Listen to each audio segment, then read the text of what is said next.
What's up guys, Tamrakshan here. Let's talk more about this little guy, which is the new iPhone SE. This new iPhone SE has a lot of great things under its sleeve, in which the standout part is its performance and also the form factor. It has a dated look because it's the exact copy of the iPhone 8, but still if you're a fan of small phones, well this is actually the only fastest option right now. But then when phones get small and slim, an obvious thing happens, which is the battery gets reduced in size. And here the battery capacity is just 1821 mAh for the iPhone SE, which is a very small one, but then since this phone is a 4.7-inch display, which is not power hungry, and also since the new processor is power efficient and optimized, the battery backup shouldn't be that bad. Well, during my testing in iOS 13.4.1, the battery backup I got is average with great standby time. And the screen on time, even though it improved during the last couple of days, it was still not that great, and it's somewhere in between 3.5 to 4.5 hours. So I thought of doing a proper battery test to get a more clear picture. And here what I'm going to do is that I'm going to use the phone continuously with normal and heavy tasks till the battery runs out, and this stopwatch will give us the proper screen on time. As you can see, the battery percentage is 100 and it's plugged in now, and your mobile data and Bluetooth is turned off. Then brightness is set in the 25% range and volume level is at 75%. And also the newest thing is that the iOS version is now iOS 13.5, which is the latest. So now I'm going to disconnect the charger, and first I'm going to play YouTube videos for 30 minutes from one of my playlists. This is one of the most common tasks everyone does in their phone, and therefore it's very important to get an idea about video streaming playback time. I have fast forwarded this step, and here the 30-minute mark has reached, so let's pause the video and exit YouTube and check the battery percent, and it's still at 100%, which is great. But from my previous experience with iPhones, that first percentage drop takes time, but then it will be different. So let's move to the next task, which is I'm going to casually use the phone for 30 minutes, and here I'm going to browse through Instagram, send some messages and stuff like that. Here also, to make things less boring, I have fast forwarded the test and we have reached the 1 hour mark in our stopwatch. So it's again time to note the battery percent, and now it's at 95%. The battery did drop 5%, which is as expected, and from here on it should drop faster.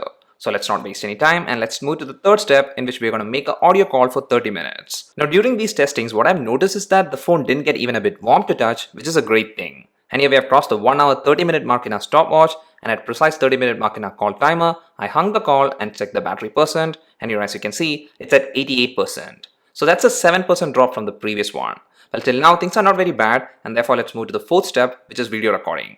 One of the strong points of this phone is its ability to capture great videos, and here I'm going to record a video clip for 30 minutes at 4K 60 FPS. This is an intense task, especially considering it's recording at 4K. Now during this test, the phone did get really hot over this portion. And here just before hitting the 30-minute mark in video clip, I did stop the video and check the battery percent. Well, here with this test, the battery has taken a big hit and now it's at 72%.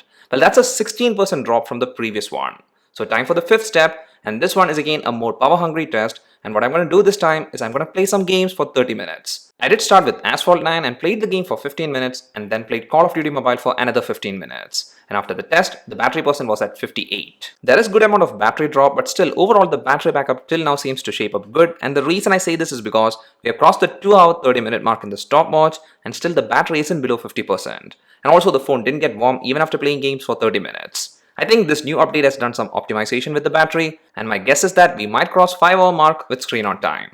Well, to find it out, I did continue the test, restarting with step 1, which is again watching YouTube video for approximately 30 minutes. And after that, the battery dropped to 52%.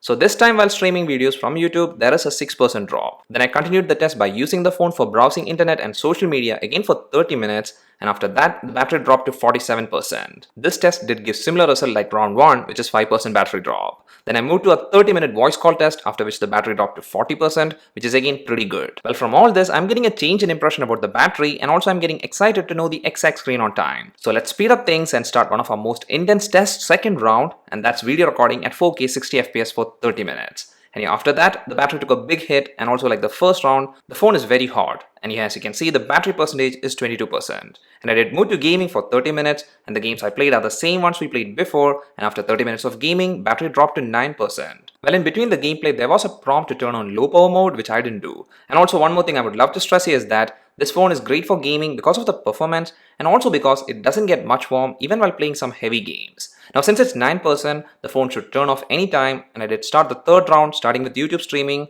and the phone did handle it for 30 minutes with battery percent dropping to 3. So it's any minute now, and therefore I ran Geekbench, and the phone did complete the run, and after that I just casually browsed through Instagram and Safari, And finally, the phone turned off with the stopwatch time at approximately 5 hours 44 minutes. Well, this test was actually a surprise, and that's mainly because here the screen on time is much better than what I got from my initial testing.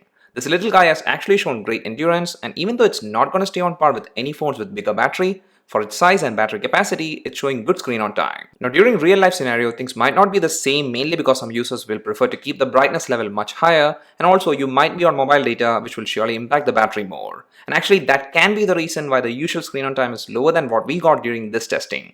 But then also, during a normal day-to-day use, we're probably not going to take 1 hour of 4K video recording. This test, even though not very precise, it's actually given an idea about which all things does impact the battery of the SE, and in that the main thing is video recording followed by gaming. While streaming, it's not a big hit, but then like I said before, it's mainly because of the control I kept in screen brightness. Then as of now, YouTube doesn't allow to stream content above 480p, and for this test, streaming was done through Wi-Fi. Calls also doesn't affect the battery life much, and same is the case with casual social media and browsing.